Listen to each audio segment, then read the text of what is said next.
primordial para saber quando que começou a espiritualidade na sua vida, se foi de criança ou depois de adulto, como a coisa foi se desenvolvendo no seu caso. Desde criança tinha algumas notícias que eu não dava a menor atenção porque não fui educado numa casa espiritual. Eu fui educado numa casa onde tinha bastante afeto, isso não faltou. Mas não tinha muita cultura formal e muito menos religiosa. Meus pais eram aquilo que a gente chamava de católicos não praticantes, que acreditavam em Deus e bora. A religião de casa era mais pela prática, né, deles, assim mesmo. Então, assim, bem cedo, na minha começo da juventude mesmo, eu comecei a me ligar em movimentos políticos, movimentos estudantis, de reivindicação e de luta do povo oprimido. E muito cedo engajei nessa coisa meio político, estudantil. E aí comecei com uma formação trotskista. Então, se não tinha nada de espiritual, acabou mesmo. Que aí, então, toda a doutrina era que a religião era o ópio do povo. E, até certo ponto, eu acredito que seja mesmo, né? Principalmente sobre o aspecto mais comercial da história. Mas, enfim. Então, não tinha nenhuma afinidade com isso. Tinha afinidade com a espiritualidade no quesito cuidado com a natureza, com o ser humano, com a miséria, com essas coisas que me incomodavam muito, mas nada que fosse invisível para mim. Até que com 28 anos de idade, já médico, já psiquiatra, eu me encontrei com a ayahuasca. Tinha 28 anos, isso já tem mais de 40 anos aí. E quando eu descobri uma coisa que pode ser muito boba para as pessoas que já sabiam disso, mas que para mim foi uma epifania, de que o homem realmente não tem espírito, que o homem é um espírito, o que ele tem é um corpo. E uma coisa que pode parecer tão óbvia para um espiritualista, para um trotskista, aquilo foi um choque que mudou todo o paradigma da minha vida. Porque eu sempre procurei, já era psiquiatra, já queria entender a mente humana, já queria entender os fenômenos do comportamento humano. E a minha lente estava em dois pés, na mente, no corpo e na mente. E aí chegou uma nova lente ali. Um novo olho, no meio daqueles dois olhos, chegaram um terceiro olho, que nós também éramos um espírito. Então aquilo mudou totalmente a minha vida. Mudou radicalmente. Porque tudo aquilo que eu tinha estudado até então tinha ficado pouco. Eu não podia compreender o homem, o ser humano, só nesse binômio mente e espírito. Corpo e mente. Tinha que ter mais alguma coisa. E aí mudou tudo. A minha visão. E começou, de fato, com 28 anos. Aí eu quis entender, já que era aquilo, quis entender mais e passei a estudar, fazer parte de algumas seitas, estudar. E durante todo esse tempo com a ayahuasca, como uma ferramenta de estudo, não só da espiritualidade, mas principalmente de mim mesmo. Foi aí que tudo começou. Então você acreditava que era corpo antes, até os 28 mais ou menos, e mente. Tinha esses dois elementos.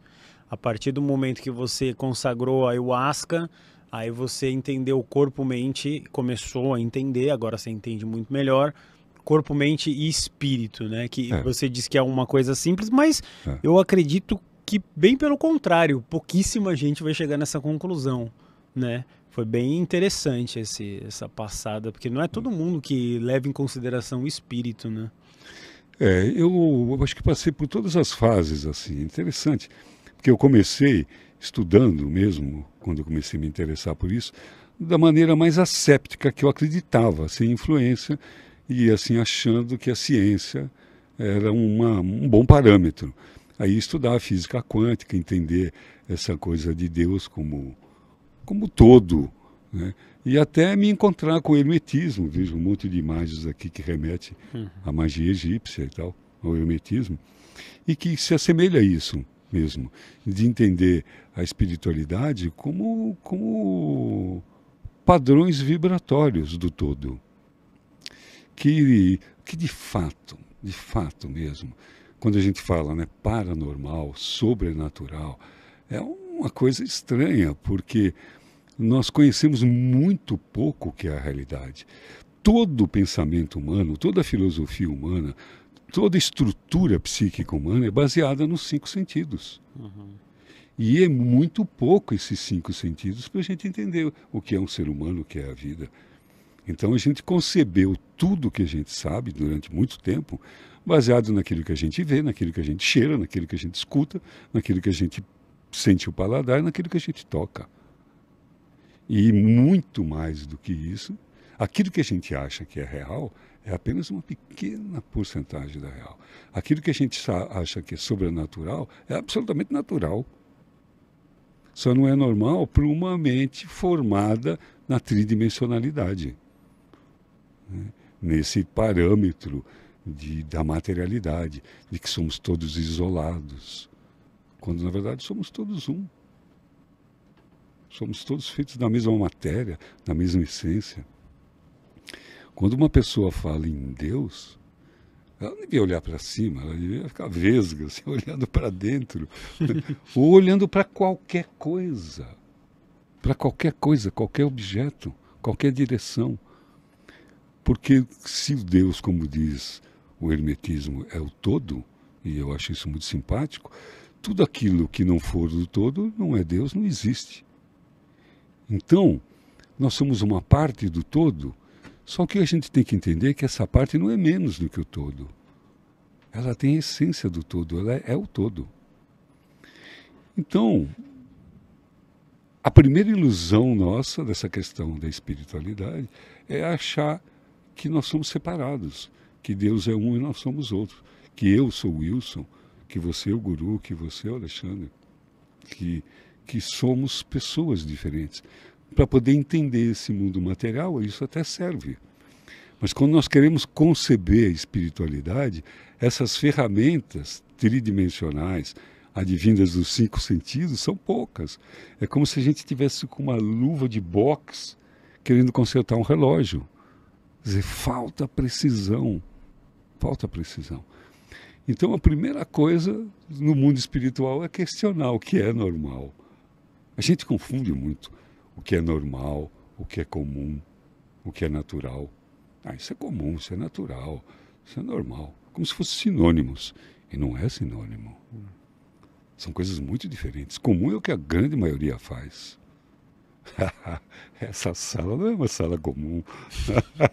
Essas pessoas que estão aqui não são pessoas comuns. Comum é coisa que a maioria faz. Normal, o nome já está dizendo, é aquele que diz a norma. Que quem compõe, quem fez, quem confeccionou aquela norma foi um pequeno grupo com um interesse específico num determinado momento, que aquilo muda de tempos em tempos. Então, uma coisa normal não pode ser perene. Ela, como o nome já diz, obedece uma norma que serve a um propósito. E o que é natural? Aí é que está. A gente mal conhece a natureza, o tempo, os fenômenos, os elementos. Então, nós não sabemos o que é natural. E a gente reputa o natural associado à natureza, aquilo que já está feito, aquilo que está pronto, aquilo que foi feito por uma inteligência maior, por Deus, por uma sabedoria maior, com uma geometria, que é espetacular. A observação da natureza acaba com o ateísmo de qualquer observador. Tal a beleza, tal a matemática, tal a precisão com que o aleatório é feito. Então a gente começa a perceber que o natural é que tem aí a essência da verdade. E aí a gente começa a perceber que a gente vive num matrix, num mundo de ilusão. E que tudo isso é ilusão. E é complicado. Mas então, onde é que está a verdade? A verdade está nesse mesmo mundo material, através de tudo isso.